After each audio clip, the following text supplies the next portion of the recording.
All right, so let's ease into the live. So, good evening, everybody, from a very wet and rainy Bangalore. Thank you for joining us once again on a Friday evening live. And today we're talking about a topic that may kind of push a few buttons of people because we're going to be talking about purpose, but with a totally different slant. And I have with me someone who I consider extraordinary for the journey she's had and for the thoughts she has and for just being such a firebrand. Please join me in welcoming Simona Fornarino all the way from London. Simona, welcome. Hello. So, Simona, you call yourself a coach and a trainer, but I do know you've had a really extraordinary journey. But before we go into your journey, before we go into the work you do, your mission for yourself and for the people that you support, please do tell the viewers a few things about yourself. Let them get to know you a little bit. Okay, well, first of all, thank you for this invitation. I'm very happy to be here. I'm not very good at talking about myself, so I would say, can we skip this and just go into the conversation? You are going to be talking about yourself because Yeah. because I've written about your journey, and I think that quite a few people have been very curious and interested about it. But just before we jump in, I want to set a little bit of context over here and why we are talking about what we are talking. A lot of you know, a lot of you who've been following these lives for the past 3.5 months, you know that I work with women. You know, women and gender related causes are causes that are very, very close to my heart. And I do these lives purely, one, because I love the conversation, I get perspectives, but more than anything else, I see this as a space where we women can come together and pool our wisdom. We don't really have many spaces where we can sit down and pool our wisdom. When I talk about wisdom, I'm talking about wisdom from the trenches. I'm not talking about thought leadership. I'm talking about the lived wisdom of people who have walked the path. And I have always noticed that although there's a lot of conversation about purpose in the world today, and everybody is being told to live a life of purpose, the context of purpose is always external. It's about service, it's about creating value, it's about caring for others. And I find this rather detrimental for women. I find this detrimental for women, particularly for women in the developing countries, in India, in Asia, in Africa, because we have such rigid, social roles to fulfill, and we are held to those. And with all our roles are very externally referenced. We don't get an option to choose ourselves, to Mm. even allow ourselves a little bit of happiness or joy, so make space for that. And in this context, whenever I think about purpose, it bothers me that we always look at purpose as an externally referenced aspect of our lives. The second part of it is in my own journey. I used to be one of those people who said, "Oh, my purpose is to make the world a better place." And then I think I got wiser because I realized I had only one purpose, which was to keep evolving into being a much better version of myself. And I kept coming up against myself. So I was constantly looking for somebody who I could unpack purpose with, in the way I was experiencing purpose, in the way I believe purpose is important for women to experience. And I met Simona.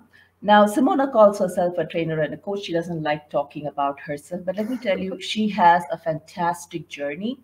I actually, for the first time in my life, I had to write down what she has done because it boggles my mind how her journey has unfolded.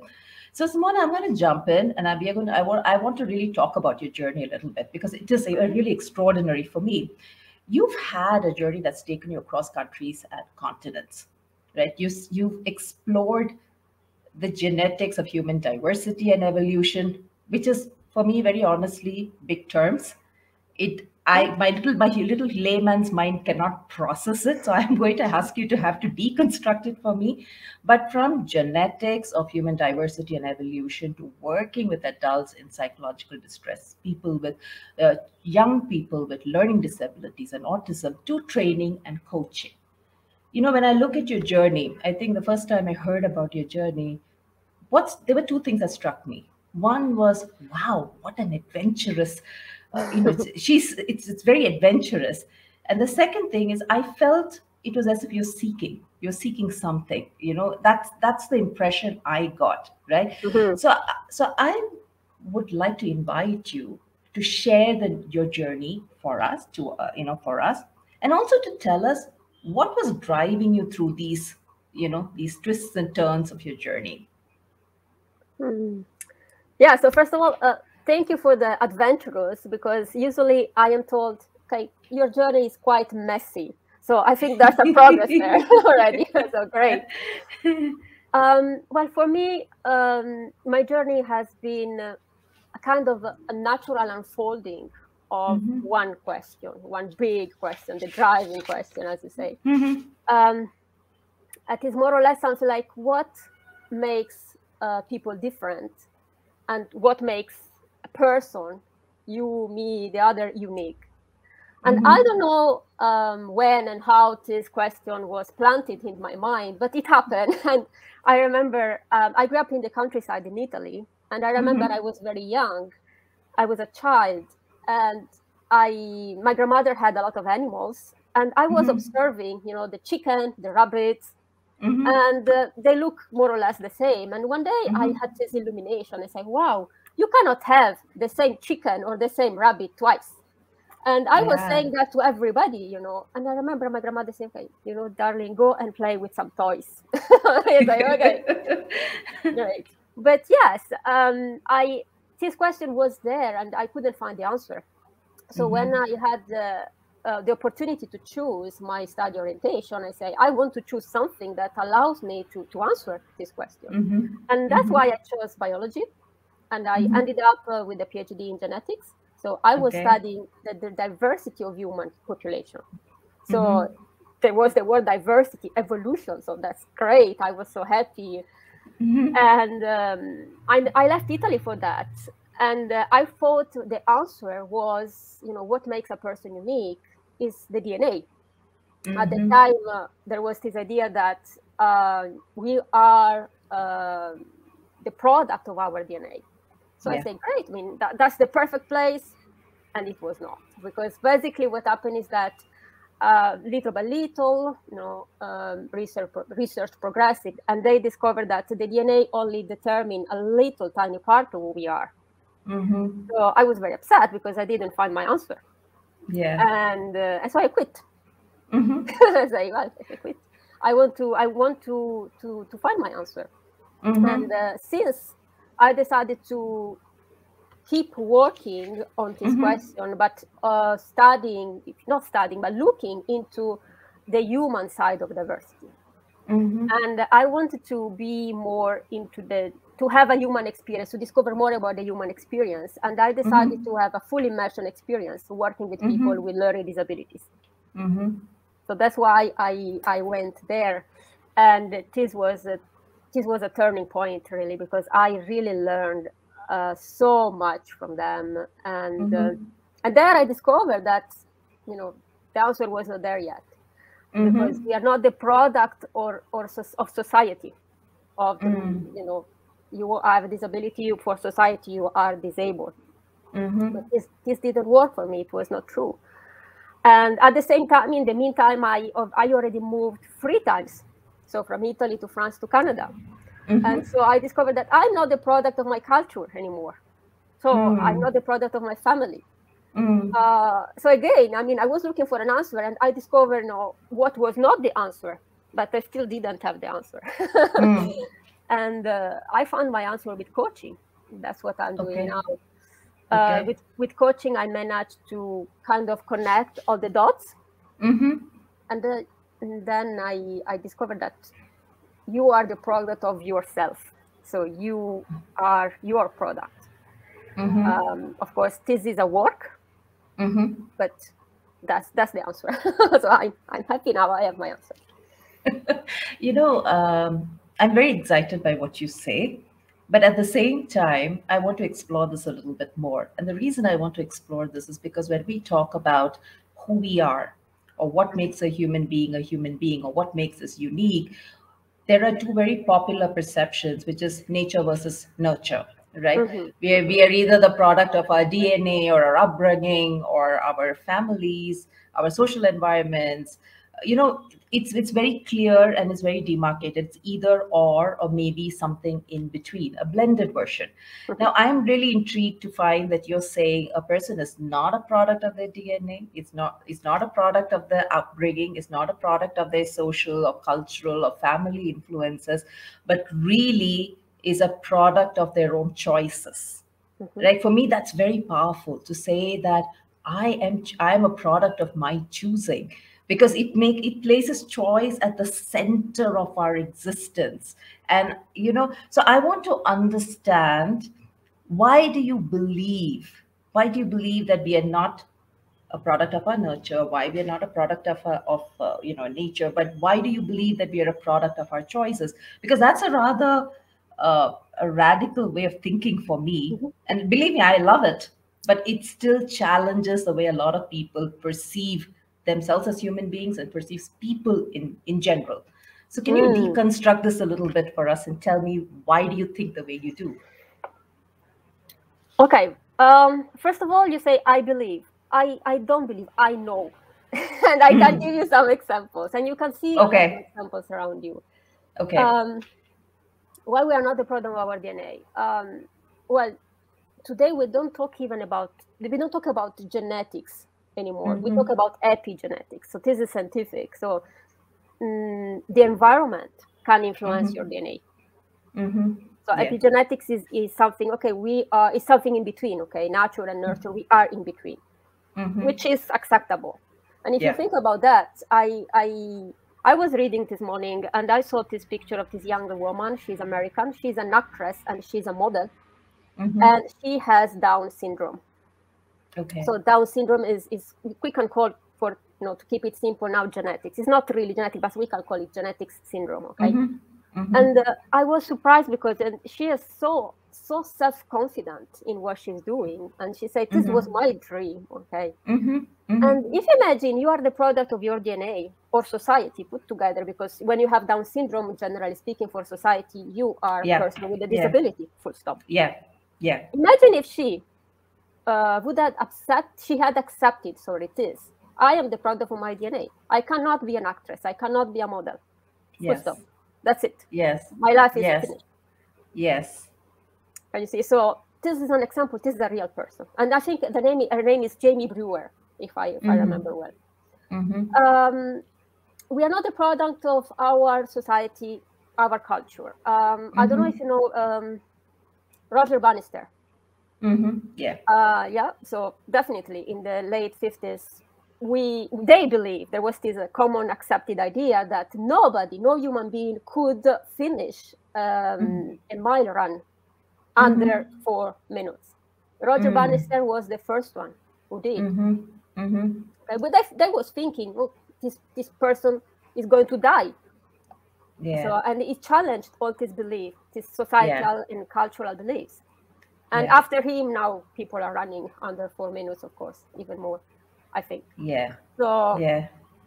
you see, it's a matter of challenging things. And I was reading again always this morning in preparation of this conversation, and Mm-hmm. I was reading Malala. I guess everybody here Mm. know Malala. Yeah. She got Of married course. recently, so she's Yes. everywhere in the pictures in the Yes. UK. Yes. Imagine if she had said, okay, I cannot study. Yes. I accept this. I don't challenge Yes. this. Yes. With you know, but she didn't. She didn't accept to be the product of this culture, that she didn't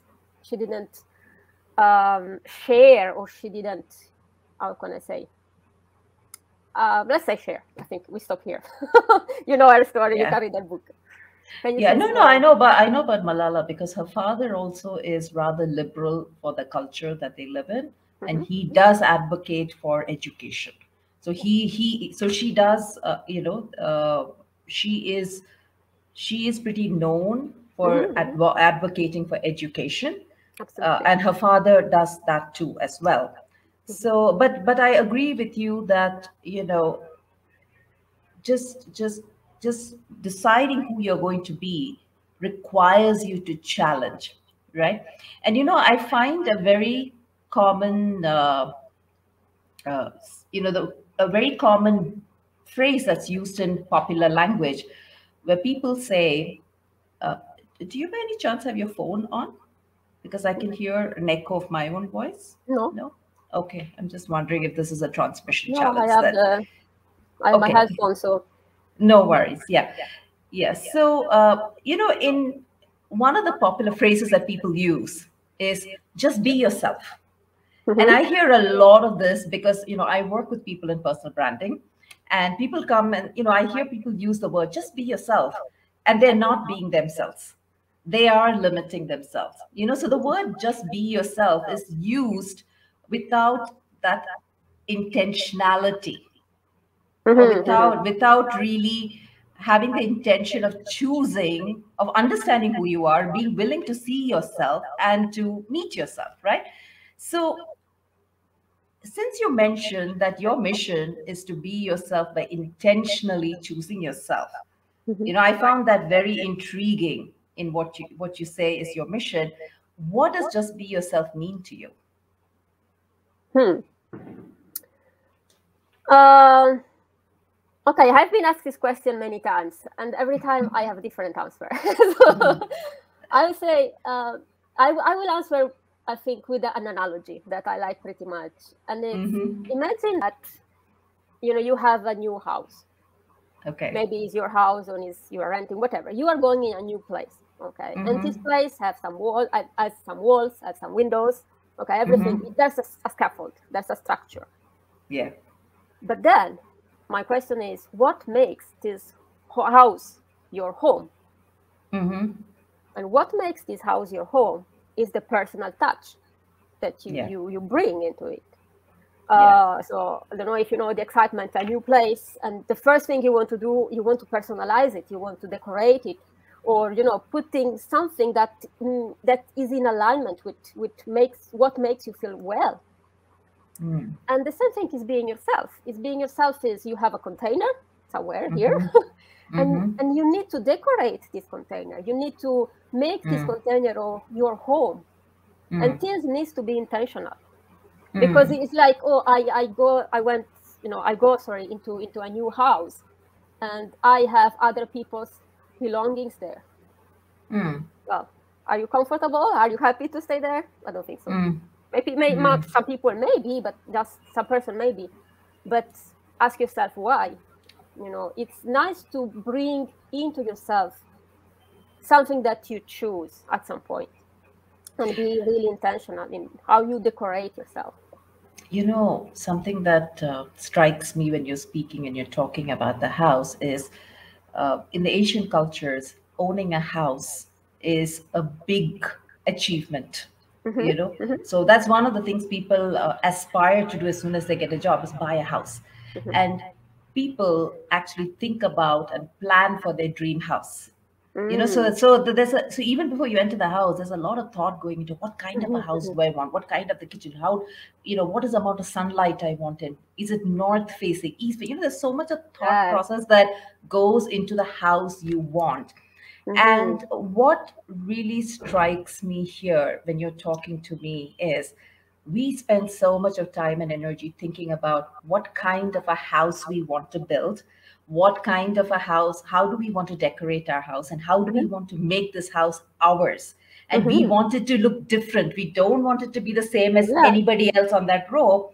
But when it comes to us, we have very, we want to achieve success, we want to achieve this, but we don't really go into ourselves very often and say, what does this mean to me?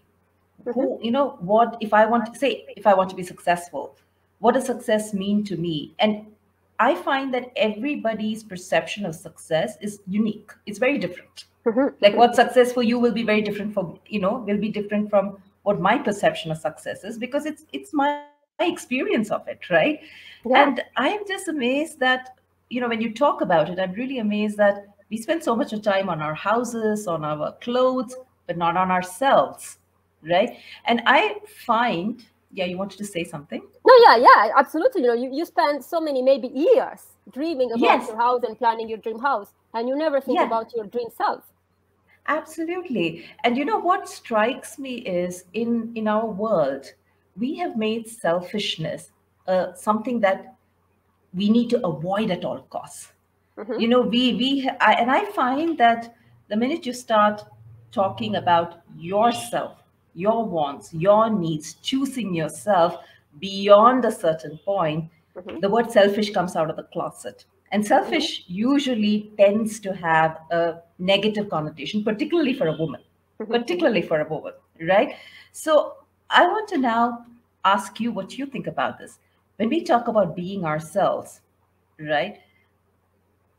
Intentionally choosing yourself, trusting yourself, loving yourself above everything else, is Mm-hmm. that selfish? What is your take on this? Oh, okay. It is if you want it to be, and it is not if you don't want it to be. That's what I can say. Why? And you say especially for women, and I agree with you. Especially for women, this Yeah. is still something that we bring with us, a luggage, that we carry with us everywhere. And why it is selfishness comes up when we talk about being yourself or choose yourself or be intentional. Just because in my experience, basing on the conversation that I have with people, especially women, Yeah. is that Yeah. we don't want to say no. Yeah. So I don't want to say no to anything, to anything. I mean, okay, Mm. I feel like compelled to say yes. Mm. Mm-hmm. And then when you say no, you feel selfish. You feel that you feel this kind of guilt mixture with something. It's quite. I mean, I think if you are a group of women here, it's quite common. and Yes. uh, and I would say you cannot say yes to everything, Yeah. and that's why being yourself is selfish. Because if you want to be yourself, you need to say no to Yes. something, to what you don't want to be, Yes. or Yes. who you don't want to be. That's why people say I'm selfish, just because of this word "no." And But honestly, I don't even know if selfish is a bad thing. I see all of these qualities like anger, selfishness. I mm, see it's like a knife. You mm, can destroy or you can create. It can be useful or it can be destructive. And the fact of it is, sometimes you have to be selfish mhm, because you can collapse or you can burn out or you can end up being very miserable and leading a mm, life that is very frustrating for you if mhm. you don't know how to choose what is important to you, at least to some extent, Yeah, right? yeah, I agree. I agree. There's a negative connotation with selfishness, and in Mm-hmm. itself is not is not negative. It's just what it is. So it's Exactly. more what we think it is. Yeah, absolutely. One of the spaces where I often find women coming and talking to me about selfishness is when they have children and they want to choose to go to work, Hmm. or they want to take a promotion, or they want to travel. They say, I feel selfish because I'm thinking about what I want and not what my children want or my family wants. Hmm. Hmm. And I find this always very intriguing that what I want is always becoming a subset of Hmm. what, not just what you want to do for others, but also what others expect from you, because it's also reinforced from the social forces around you, isn't it? I would say the border is so subtle that it's really walking It on is. eggshells. Absolutely. So I want to ask you one question now, because, like I said, I find your journey very adventurous, and I find it very bold and brave, and it's actually inspiring for me. And Thank you. how easy or challenging was it for you as a woman to arrive at this point of being yourself? If you could share maybe a couple of big challenges or big Mm. barriers that you had to navigate through. It can be internal, can be external, but what are those things what are those big mountains that you had to find your way through to get to this point of saying, I choose myself intentionally above Mm. all else? Wow, I don't have only I have a lot. I have a Okay. good. Um, I would say because before we mentioned cultural, I think the main barrier was culture slash Mm-hmm. family. Mm-hmm. I left Italy when I was 27, and I left my family when I was 19, so quite early for Italian standard. Mm-hmm. Um, and I come from a family um, where women especially stay close to their family member. Okay, so all my family lives really in a small area of Italy, so they didn't travel and they don't travel. I'm the first one ever who decided to do the silly thing of going abroad. So, and this was kind of a challenge when I left Italy, because the expectation was great. She's going for some years and then she's coming back. And then Yeah. years were passing and she was not coming back. So, okay, what she's doing. So it was quite cultural mediation, I would say, to manage to live my journey in peace and let them be in peace as well. Because the problem is when you want to be yourself, and we come back a little bit to selfish, okay? You have people Yeah. around you.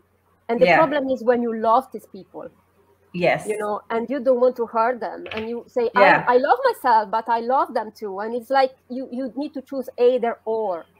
So Yeah. my journey has been, okay, to understand that there was not either or, that Yeah. I could have everything.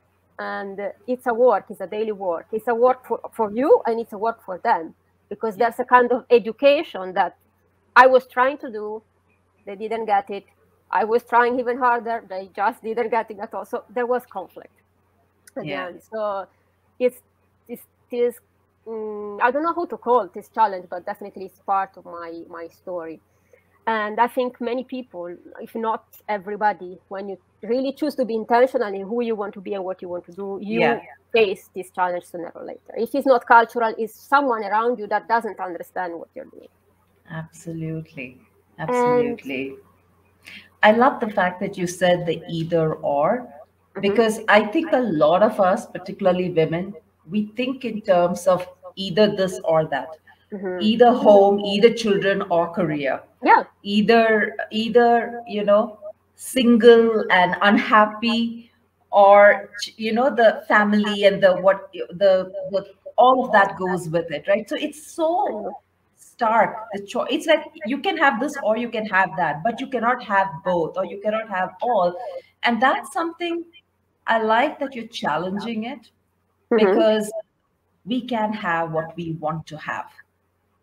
Like, we don't have to have both just because it's there and we should have it, but it's really about what we want, Yeah, and arriving at a blend of both, and it's for us to decide, right? absolutely. And again, I saw this mainly in women, because Yeah. it's kind of, I don't know why, it's there, it's there. This idea that you need to sacrifice something, which Yeah. I like the doesn't fact need that to you be. also mentioned that in the conflict, you had to do your work and they had to do their work.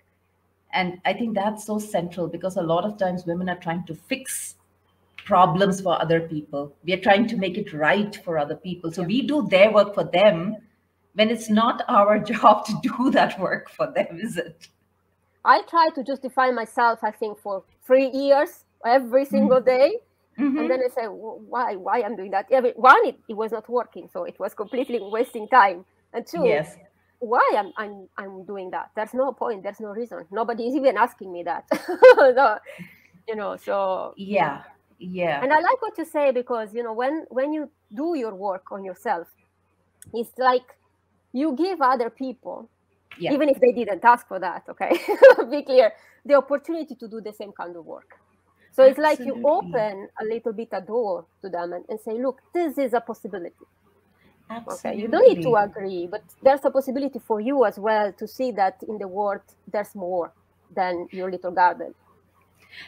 Simona, when I started looking at purpose in the context of myself and me working on myself, I came to the realization that people tend to glorify it when you're doing work for others, like when you Mhm. care for others, you Yeah. serve others, and when your work is focused on benefits to somebody else. And it's so easy for us to get caught up in that. But Mhm. really, even when we are helping somebody else or serving somebody else, it is our relationship with ourselves which is manifesting in that space again, isn't it? Mhm. Absolutely. And if we are not, so it again comes back to us. It Mhm. really comes back to our relationship with ourselves and the work we have to do.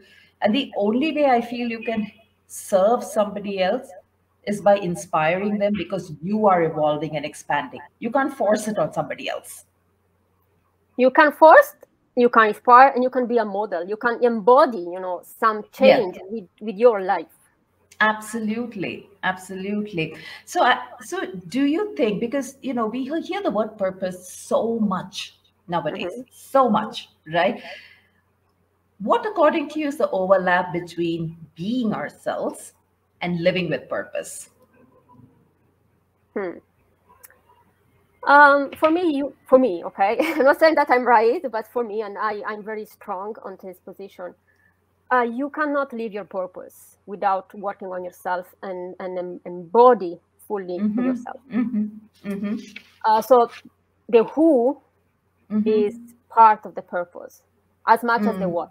We always think mm. about purpose as a what. For me, he's Yeah. a who, and then there's the what. So Mm. that's really the kind of work that I do. And I don't know. It has been a journey, but there's there I have a teacher. I have a teacher for that, and the person who really did teach me what purpose was and my way of living purpose was a young man Mm-hmm, with a learning disabilities, quite mm, important learning disabilities. mm-hmm, And I remember that I was working with him one morning, and it was a disaster. Really, everything was going wrong this morning. I don't know. mm-hmm, That's everything happened. Okay, so mm-hmm, it was quite sad because he said I working so hard. I cannot do this. So I said, okay, let's take a break. I mm-hmm, wanted to just create a new plan, and I wanted him to rest. And he said, mm-hmm, yes, let's take a break, but I want to talk to you, Simona. I say, okay, but let's have a quick chat. And he said something so important. First of all, he asked me, was it a disaster, right? I say, yes, mm-hmm, quite a disaster. And then mm-hmm. it was silent for a couple of minutes, and then he told me, you know what? It's not a problem. I'm going to be happy anyway. And then I say, okay, can you tell me a little bit more about this happy story? What do you mean? And he explained me with really a huge awareness, his Mm-hmm. purpose. He Mm-hmm. told me that he was aware that he couldn't do many things in life. Mm-hmm. It was not like his peers. And one day he realized that there was one thing that was very easy for him, Mm-hmm. and it was bringing joy, being Mm. joyful himself and bringing joy to others. Okay. Yeah. So, and I said, wow, this young man with this quite important learning disability has just taught me what purpose is. Because he Yes. was saying, this is easy for me. I Yeah. cannot do something important. I'm not going to be hyper performant in life, hyper achiever in life. But I know Yeah. that I have one thing that I can bring That. into the world. And it's Mm-hmm. me. It comes so natural that I even cannot control it. He was not Yes. telling me, I'm going to try to be happy. I'm going to look for happiness. He was saying, I'm just going to be happy. I'm living. I'm a living happiness. Yeah. You know. Yeah. So it starts from him himself. What is easy for you? What comes so naturally that you cannot control? And then you bring this into the world. Absolutely. So it You was know, amazing. I'm smiling, Simona, because if you remember when I said, I think in the first conversation I had with you, I said, Simona, I'm going to do a live. Why don't you come on a live? And I didn't know what topic we were going to talk about. But I remember when I was listening to you for the first time, and you were talking, the word that stuck in my head was purpose. This woman has purpose in her life. She's living. It was not you had purpose or you knew purpose. It was like you were living a life of purpose. That was what kept coming back to me. Yeah. But then I said I have to sit with this because I don't have anything. It was just this thing in this voice in my head which says I have to Mhm. unpack purpose with Simona, but the why of it, the data driven why of it was escaping me completely. And if you remember, we went a little back and forth on saying, no, do we want to talk about purpose? Do we not want to talk about purpose? But I do believe from stray comments and words that you have said that I do believe you embody purpose in your life. And that's what has come to me Mm. in the conversation. You may agree, you may not agree, but this is just my perception, as I told you. Mystery. No, Keep a secret. um, it's just words that you said that about the way you showed up in life, You showed up in your day, showed up in your moment, where I said, this woman lives, she's embodying purpose. She knows what her superpower is and she's embodying it, and that's her purpose. So I want to ask you, like you've already explained what you think purpose is. What is a purpose-driven life, or a life of, I wouldn't say purpose-driven. What does a life where we embody purpose look like in your experience, in your observation, in your the way you see it? Well, I go back to my teacher, and for me, a life lived with purpose, a purposeful life, is Mm-hmm. when you enter a room and you bring something that only you can bring. Yeah. When you sleep and you have something that only you can have. Yeah. Okay. When we are talking now, and each of us is bringing something that is unique. Yes. So sometimes, and this is something that I am challenging, I have many people that want to work with me because they want to discover their purpose in life. And when they talk about purpose, they talk about career. Yeah. And I completely disagree, because if you just limit your purpose to your career, you are taking away from you a lot of your life. Yeah.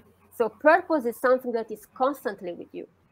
Yes. And my teacher, the young man I was talking about before, he didn't have a big career, but he was living with purpose every single moment of his life.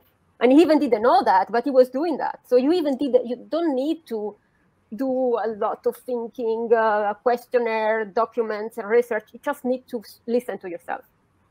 So for me, Right. live your life with purpose is really, I would say, it's the ultimate self-expression of yourself. Mm. I don't know if it's clear what I'm saying, but really bring yourself outside. Once you know who you are deeply, and you intentionally, fill your container with what you want. So you are you, and you are happy with that. So a lot of internal work. Then bring you outside in the external world. Yeah. And now there, once you are there, you can maybe align with a what. And you Yeah. can, work for a mission, for something, but not, after that, not before. So, something interesting, because I work with people on their personal brands, and at the foundation, I use the word purpose, right? Mm-hmm. But what I tell people is, your purpose is not a what. Because a lot of times, when I ask people, what's your purpose? My purpose is to inspire people to do this, blah, blah, blah. And I'm like, okay, that's what you want to achieve. How are you doing it? How are you going to inspire people? It's not enough to just say, I want to inspire, but you have to really think about, how am I inspiring? Because if you're using a word like inspire or empower, you're like a blazing fire that is walking around lighting candles all around Yeah. you, right? And I tell people one thing, that when you build a personal brand, forget the content, forget everything else. Know what your emotional signature is. What is Mm-hmm. that one emotion you are living? Say 99% of the time. That's your default mode. That's your auto. That's where you go home to.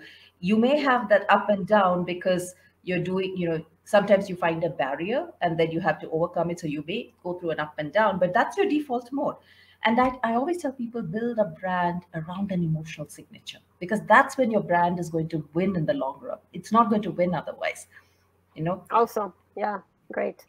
So the reason I asked you about what does a purposeful life look like, is because there were three things that stood out to me in my conversations with you. One was happiness, joy.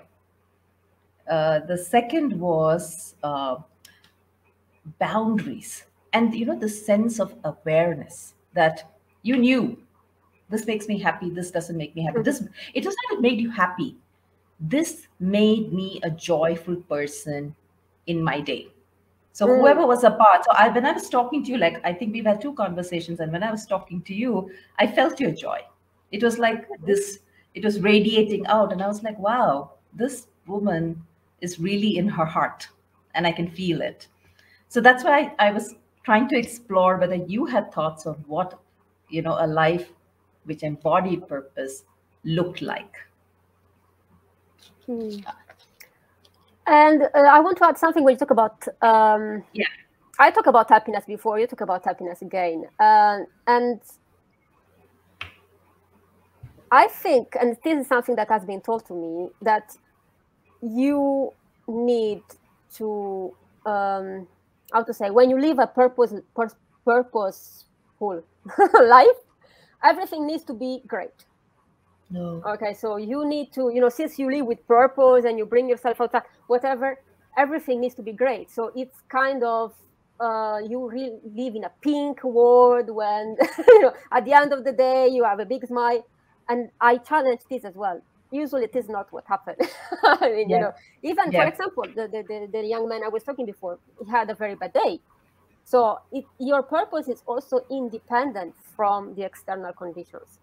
And this is one, when you talk about the emotional signature, this is very important, because the work that you do on yourself is to be able to maintain this emotion. There may be one big emotion, the top emotion, the ultimate emotion, Yeah. independently from Mm. what is going on.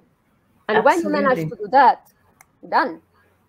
Well, Absolutely. it's not it's a journey, okay, but So there's something else that I do in my work with personal brand, because I ask people what their values are. And a lot of times I find that people tend to give me values that they think they should be having, mhm, not what they really have. And then I go down and I say, what are your beliefs? Now, because you have to live these values. These values are also going to play a big role in the way you evoke emotions in people around you. So, what are your beliefs? And a lot of times I realize that, like for instance, if I say integrity is important for me, mhm, then I keep coming up against myself every day, because just because you choose integrity as a value does not mean, your notion of integrity keeps evolving. You keep evolving because life is dynamic, life is changing all mhm, the time, mhm. Wow, and yes. you're constantly finding shades and aspects of yourself every single day. We don't know ourselves 200%, do we? Mhm, mhm, And therefore, even if you know what your purpose is, like if I know my purpose is joy, or if I know my purpose is grace, or if I know my purpose is safety, and that's what I embody in the world, there will be times when I don't embody that. And those are the times when I'm going inside and working with myself. There is no way I can yes. work on myself and be this, like you said, the rosy pink person Mhm. outside. So the up and down, I think, is integral to uh, the whole process of being, if you ask me. Yes, and I'd add something, if I can. Yes, yes. I think it's important to be authentic, also when you are not authentic. I mean, Yeah, I'm living other people's values, and the yeah, moment you acknowledge that, yeah, you can have some of your power back. yes, So it's a journey, as I say, and keep monitoring, keep being aware of what's going on. It's yeah, really key. It's really key, and no matter how far, how can I say, how down you can be yeah, or you can do, but if you know what's going on, you can yeah. adjust, and intentionally adjust. This is the fun part of it. And this is what I keep pointing out to people, saying that if you say your purpose is to inspire people or change people or whatever else it is, who's keeping an eye on you? Because you're a 24-hour job, Yeah. right? So I mean, I don't see, I mean, for me, I cannot understand or internalize a purpose that is so external about helping people, serving people, if I am not working on myself and if I am Mhm. not embodying everything that I want to do for other people, it has to be me. And only then can it ever be anybody else. But I want to ask you, because I do know you have concerns and misgivings about purpose being a jargon, Mhm. right? So you already mentioned about the career. What are your other concerns about the jargonization of purpose in today's world? Well, I think uh, that the main concern, yes, is definitely career, purpose as a career path, Mm-hmm. which I will say a big no, huge no, no way. Um, the other concern is trying to work too much on finding the what, because today, if you look a little bit on the web, on the net, sorry, you 99% of the time you find purpose, what Yeah. you love, plus what you are good at, plus you can blah blah blah. You know the story, okay? So, or link your purpose to some mission, as you were saying Yeah. before. It's great. It's great. It's something. I mean, people need to know that you can contribute. I think it's great. I'm not saying no, it's not. Yeah. I'm saying this is not the first step. So Yeah. my main concern is to start from the end instead of starting from the beginning. So if you start from the what, you are, as we were saying before, you don't know the basic, the foundation, and the Yeah. foundation is the who. Yeah. So I would Yeah. say it's good, look for your purpose, look for your what. But after you did the work on yourself. Yeah. You know, my whole take on this thing is just to experience yourself. Because I think we've just made purpose what, why, where, how. We've made it into this, I don't know, like a scientific, it's like planning a mission to Mars or something. I like it. Yeah, yeah. And it isn't. I mean, really, the only way to experience yourself is to experience yourself and then allow it all to come up, isn't it? And Absolutely. I think that's what I really like about what you say is your mission to help people intentionally choose themselves and love themselves and trust themselves above everything else. Because I think that is the pathway to really allowing your purpose to bubble up and not, like you say, peg it to what or a trophy or the pot of gold at the end of the rainbow, right? So, quick Yeah. question now, Simona, because our audience is largely women, and I find that apart from their own conditioning, a lot of women come up against themselves because of their conditioning, as well as their social and cultural barriers that are enforced by the people around them. How would a woman start her journey of very purposefully being her unique self or choosing herself or the work you do? Mm. Like if someone was listening to this and said, where do I start, where would they start? Well, you Or you mentioned you mentioned it now. You say when you say okay. experience yourself. So for me, it's really about experience yourself. I use the word listen more. Listen to yourself, Mm-hmm. which is something very simple. Okay, but we Mm-hmm. don't do that. Mm-hmm. We don't do that. So if you, especially if you are in a world, in a society, wherever, that Mm-hmm. does not value you as a person, Yeah. especially when you are in Yeah. this position, then you Yeah. need to start listening. Because if you Mm. keep listening to them or what is outside, you lose completely yourself. Mm. So it's really really important to do that. So start really from you. And something that you say before, planning a mission to Mars, is not something, a logical process. It's just listening, basic, stop, listen. And I know that people say it's so easy, but it's not. It's really really hard, because when you start to listen to yourself, you have a lot of thoughts that come from the outside that are not yours, Mm. and you need to start recognizing what is yours and what is not. So I would say this is really the first step. Mm. Mm. So could you share, say, three practical suggestions or ideas or tips that like, because I know we're talking about listening, but Mm, then it's always easier like when you can stack habits or you have a couple of mm, habits to hold on to. So could you suggest three suggestions or three tips or three practices that people in the audience can utilize on a day-to-day basis to just mm, help themselves be more intentional about mm, choosing themselves and trusting themselves and loving themselves? Because I think even to listen, mhm. like in my experience, a lot of times, at least when I started my journey, I didn't want to listen to myself. Yes. Yes. And I'm being very very honest out here. I Oh, didn't me too, want to huh? be, yeah, because I didn't want to listen to myself, because the talk that was going on in my head was not very nice. Mm, It was very very critical, and I didn't want to deal with that. I didn't want to hear it. I didn't want this voice in my head also telling. I didn't want to listen to me telling myself you're a loser. That was the bottom line. all right. Right? And also to sit with those emotions that came, because there's a lot of, initially, as you navigate your way through that criticism and judgment and all of it, it also brings up a lot of pain and a lot of suffering. And we don't want to be suffering. So for me, my response was to run away. I would make myself busy when I didn't have to make myself busy. I would go and eat something that I didn't want to eat. I would distract myself straight away. And I realized that, I mean, much later I knew journaling, sketching, and art, and I knew all of that. But when I started out, I didn't know this. So I would derail my process of listening to myself.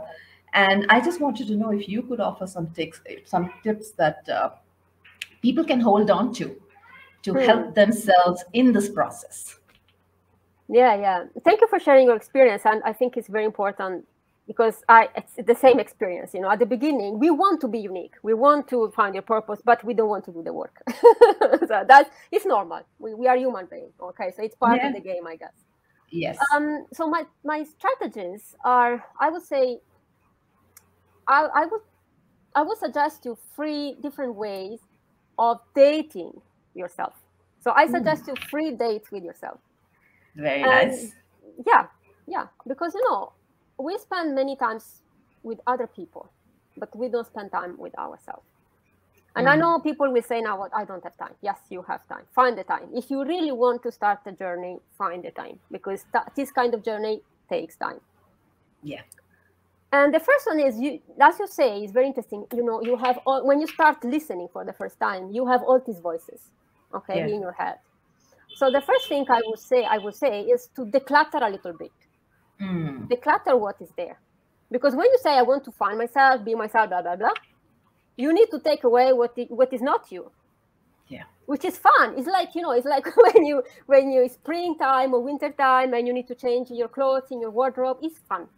Yeah. So what I would suggest is to take, 5 minutes per day, if it's not too much. I don't know, not many people are going to do that, but the best thing will be 5 minutes per day in the evening. Take really a piece of paper or your phone to record, but you need to write or to record somewhere, and start thinking about how many bad comments, bad things you told yourself today. Yeah. And you will have something like, you say, I'm a loser. Who say that? Maybe someone say that, but now you're telling that to yourself. Yes. So who is saying that? You. Yeah. So you need to decide, do you want to keep saying that to yourself or not? Because if you want to keep, then you're not going to be yourself. You're going to be a loser, which is not who you are. Yeah. So really write a list of all these things that is very easy, because they will come. As soon as you say, I take 2 minutes with myself, ooh, they're coming, they're there. It's very easy. Yes. Everybody's so excited to be there and to say, okay, I'm going to bother you. Yeah, great. Yeah. So it's very easy to do that. Just the most difficult thing is to take the time and doing that. Write all the bad things you are telling yourself. For example, today, you do this evening. What did you tell yourself today? That is not really empowering. That is even not true. Just you say that because you're repeating. And usually you will see many of these things are not empowering, are putting yourself down for some reason. Yeah. So the first thing will be that. I do this, and it's really, really great in terms of self-forgiveness. Yes. Because once you say all the list of the bad things you're telling about yourself, say, how can I even think that someone can choose me, trust me, and love me? Because I'm the first one who is not doing that. Yeah. And you will manage to forgive yourself for all this, and little by little to stop saying this thing. The next time you think about I'm a loser, say, well, no, it's in my list. I'm not a loser. I put in the list, is there, leave it there. Yeah. Yeah. This will be the first thing. The second thing that I really like is to keep date yourself in front of a mirror. Every time you, for example, in the morning, usually everybody here, more or less, we watch, we look at ourselves in the mirror, and instead of being busy doing something, just look at yourself in your eyes and say hello to this person and say, how was your night? How was your day? And just have a little conversation with this person. Because many times, and I was the first one, we are completely disconnected from ourselves. Yeah. And we say, oh, is the society, is the environment? No, it's you. You never take the time. So it's you. Then there's the society, blah, blah, blah, blah. We agree on that. But the first person is you. You need to take responsibility for yourself, and this give you responsibility. And the last one, it's I really invite this is fun as well, is to date yourself once a month. Let's say once a month. I think we all have the time. I used to do that when I was younger. I was taking 1 day per month, and I did this for 3 years, every month with myself, doing something fun, really planning a date. Yeah. And I want to do something really nice, really fun, that makes me feel well. Yeah. And why all the day, really, from morning to the evening. Okay, if you cannot do all the day, half a day, but all the day is better, it's more fun.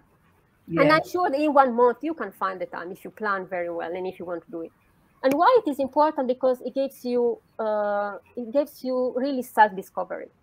Yes. What do you really like? How do you really react?